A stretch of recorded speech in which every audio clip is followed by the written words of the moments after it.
మానవత్వం లేని మనిషి. అనగనగా ఒక అందమైన అడవి. ఆ అడవికి రాజు సింహం. ఆ మృగరాజు అడవిలోని జంతువులన్నింటినీ తన కన్నబిడ్డల వలె చాలా బాగా చూసుకునేవాడు. జంతువులన్నీ కూడా కలిసిమెలిసి సంతోషంగా జీవించేవి. ఒకనాడు చెట్టుకు ఉన్న ఆహారాన్ని తెంపుకుని తింటున్న ఏనుగొకటి ఉన్నట్టుండే కళ్ళు తిరిగి కింద పడిపోయింది. దగ్గరలో ఉన్న ఏనుగులన్నీ కంగారుపడి ఆ అడవికి వైద్యుడైన కోతిని పిలిపించాయి. కోతి కొద్దిసేపు ఏనుగును పరీక్షించి, మీరేం కంగారు పడవలసిన పని లేదు. మన మిత్రురాలు త్వరలోనే పండంటి బుల్లి ఏనుగుకు జన్మనివ్వబోతుంది అని చెప్పింది. ఆ సంతోషకరమైన వార్తను వినగానే అడవిలోని జంతువులన్నీ సంబరాలు చేసుకున్నాయి. ఇక నుంచి నాలా పెద్ద పెద్ద బరువులు మోయకుండా విశ్రాంతి తీసుకో అన్నది గాడిద. నాలా చెంగు చెంగున గెంతుకుంటూ పరుగులు పెట్టకుండా నెమ్మదిగా నడవాలి అన్నది జింక. నాలా ఏది పడితే అది నోట్లో వేసుకోకు, కాస్త మంచి ఆహారం తీసుకో అన్నది మంత్రి నక్క.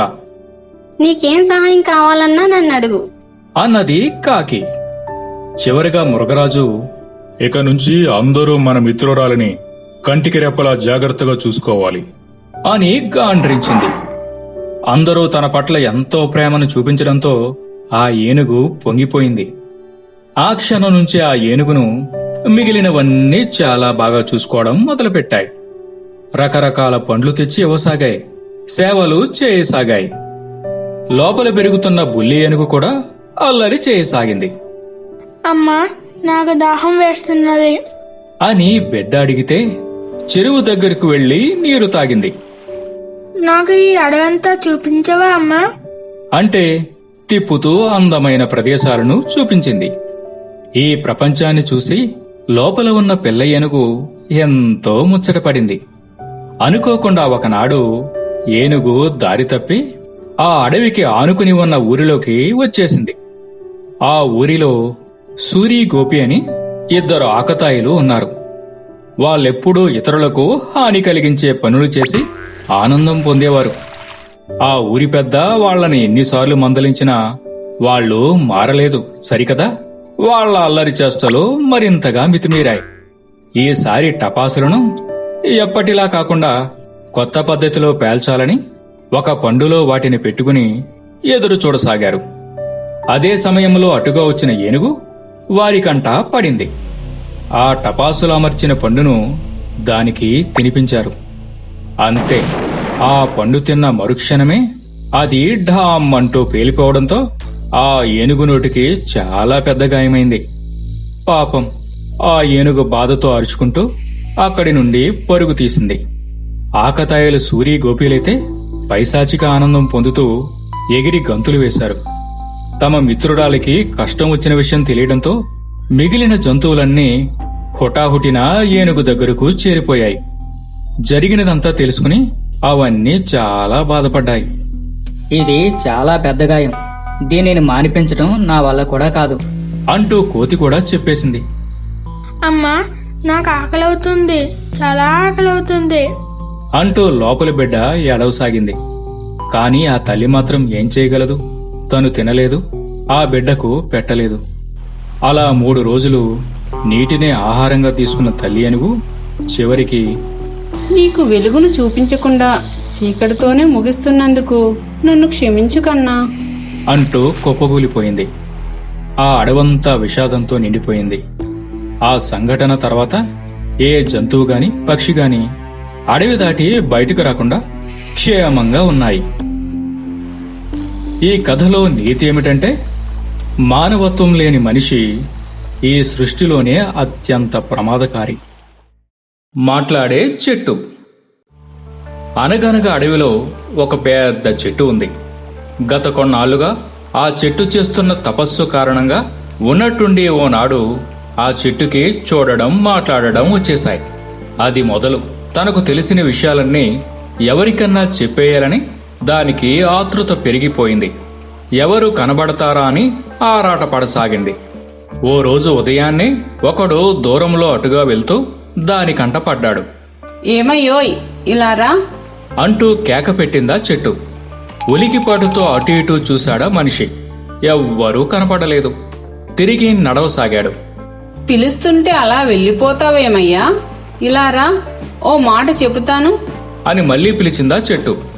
మాటలు చెట్టు నుండే వస్తున్నాయని గ్రహించగానే అతడి గుండె దడదడలాడింది. భయంతో వణికిపోతూ వెళ్లి చెట్టు ముందు నుంచున్నాడు.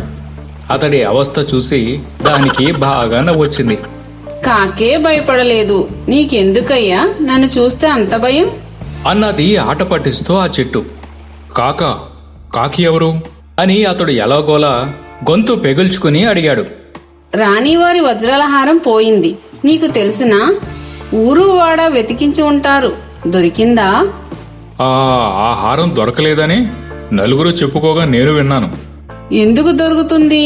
దొరకదు, ఎందుకంటే అది నా దగ్గరే ఉంది కాబట్టి. అందా చెట్టు నవ్వుతూ. ఆ చెట్టు చెప్పేదాని మీద అతడికి ఆసక్తి కలిగింది. ఒక కాకి రాణిగారి వజ్రాల హారాన్ని దొంగతనం చేసి ముక్కున కరుచుకుని ఎగురుకుంటూ వచ్చి నా కొమ్మపై వాలింది. అదేదో ఆహారం అనుకుని తెచ్చుకున్నా ఆ కాకి హారాన్ని తినాలని చూసింది. అది ఎంతకీ కొరుకుడు పడక ముక్కు నొప్పి పట్టడంతో ఇక లాభం లేదనుకుని దాని నా దగ్గరే వదిలి ఎగిరిపోయింది. అది సంగతి అంటూ అడగకుండానే గొప్పగా చెప్పిందా చెట్టు. రాణిగారి హారం గురించి వినగానే అతడి ఆనందానికి అంతే లేదు. ఇక ఒక్క క్షణం కూడా ఆలస్యం చేయకుండా వేగంగా చెట్టు ఎక్కాడు.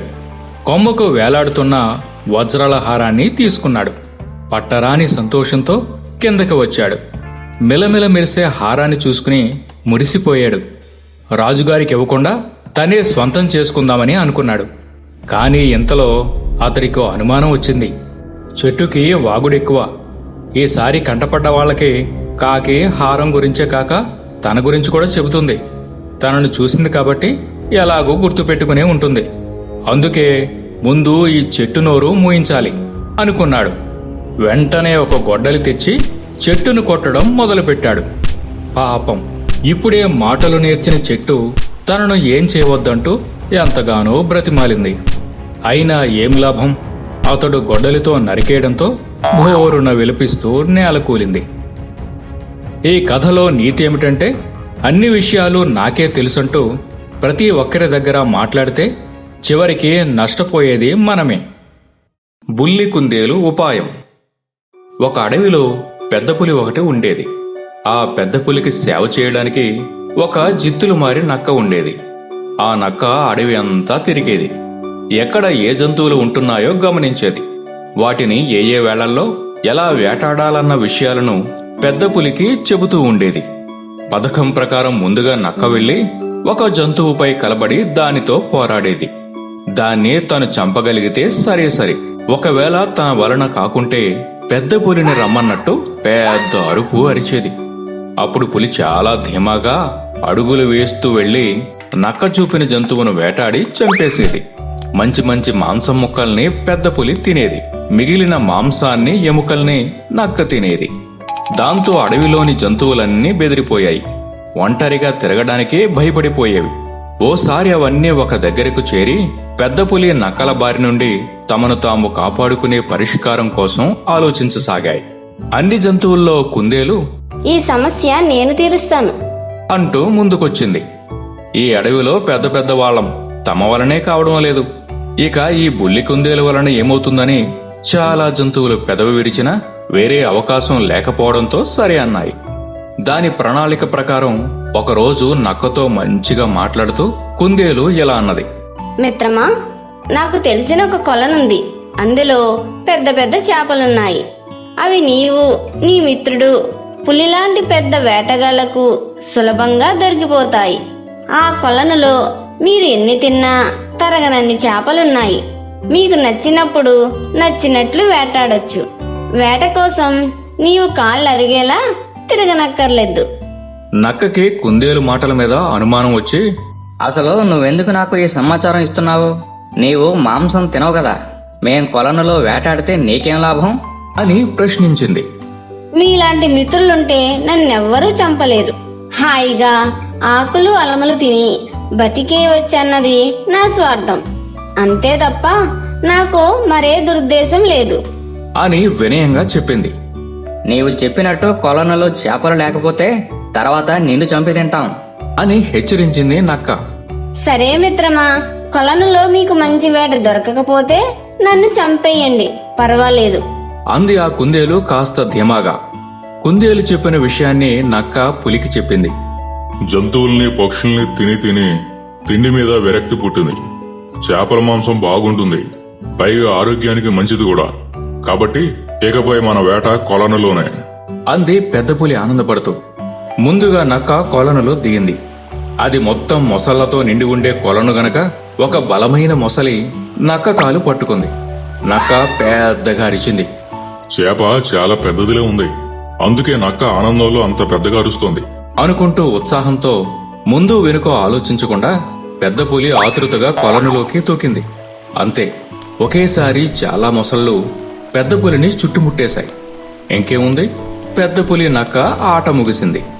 దీంతో అడవిలోని జంతువులన్నీ చాలా సంతోషించాయి. తెలివిగల బుల్లి కుందేలను ఎంతగానో మెచ్చుకున్నాయి. ఈ కథలో నీతి ఏమిటంటే, తెలివితో ఎంతటి కష్టం నుంచైనా గట్టెక్కవచ్చు.